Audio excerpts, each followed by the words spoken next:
Nikto nechce vytlačiť cyklistov z lesných chodníkov. Je to nesmysel. Zákon o lesoch práve naopak jasne definuje pohyb cyklistov na lesných cestách, chodníkoch alebo vyznačených trasách.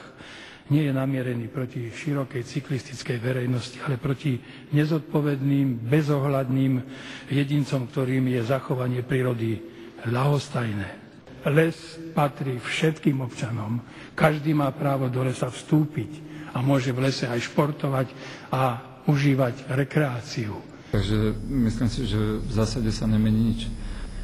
A tu sa hovorí, že treba vyznačiť cyklotrasy a ja to zase vnímam, zhodou okolností robím predsedu telovýchovnej jednoty v Gbeloch a vnímam to ako prirodzené, pretože každý si svoje športovisko nejako vyčlení ten priestor na šport, takže tu po dohode s vlastníkmi a užívateľmi lesov si vyznačia trasu a môžu športovať.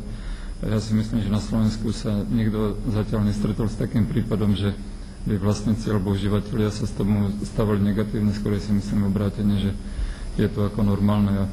Takisto sa znášala demagogia, že vyháňame cyklistov z lesa, len to vôbec nie je pravda. Prerušíme príspevok, pretože teraz vám prinášame priamy prenos tlačovej besedy z prezidentského paláca, na ktorej prezident Ivan Gašparovič oznámi, či podpísal kontroverzný zákon o lesoch.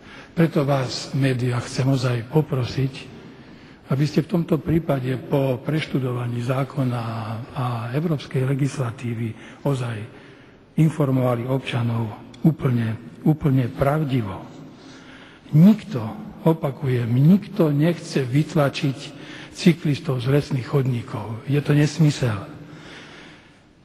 Zákon o lesoch práve naopak jasne definuje pohyb cyklistov na lesných cestách, chodníkoch alebo vyznačených trasách.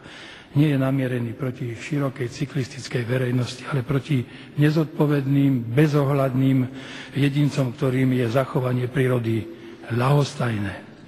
Nemecko okrem iného hovorí, lesy nemožno využívať na účel rekreácie, ak je príslušný orgán nariadi zákaz vstupu. A to v prípade, pokiaľ ide o vzrast jednotlivých drevín. Niektoré činnosti ako bicyklovanie sú povolené len na cestách a chodníkoch na vlastné riziko užívateľa. Čiže vážené dámy a páni, ja vás prosím, keby ste ozaj pravdivo informovali občanov, že les patrí všetkým občanom. Každý má právo do lesa vstúpiť a môže v lese aj športovať a užívať rekreáciu. Ja som presvedčený, že tam, kde sú zriadené jazdecké oddiely a tieto oddiely potrebujú ísť do prírody s koňom, že ten súhlas na základe žiadosti dostanú. Takisto cyklistické oddiely, ktoré prevádzajú športovú činnosť profesionálne, určite sa dohodnú, že v lese si môžu vytvoriť trať, kde budú trénovať. A červeným vyznačené všetky tie chodníky a cestičky, tak je tam menej plochy, kde sa jazdiť nesmie, ako sa smie. Čiže v tomto ja nevidím problém, aj to po celom Slovensku. Ďalšia otázka, prosím. Dobrý deň, Turanské hospodárske noviny. Pán prezident, vrátim sa k tým pokutám. 5 000 korún za to, ak cyklista pôjde po chodníku, po ktorom podľa zákona teraz už by nemal ísť. 5 000 korún môže však dostať aj motorista. Nemali ste predsa len v tomto bode odlíšiť cyklistov od motoristov? Predsa s tými pneumatikami na bicykloch sa toľko škody neurobi, čo sa teraz robí motorovými vozidlami v lesoch? A pokiaľ ide o tých 5 000 korún možno, ale kvôli tomu sa zákon nevracia.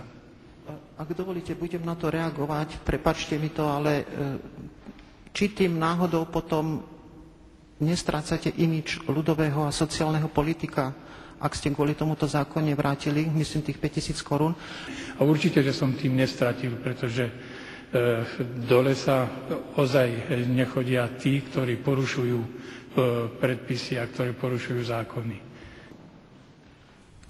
Sledovali ste priamy prenos tlačovej besedy z prezidentského paláca, na ktorej prezident Ivan Gašparovič oznámil, že podpísal zákon o lesoch. Povedal, že v právnej a ústavnej rovine nenašiel dôvod, prečo zákon poslať nepodpísaný späť do parlamentu.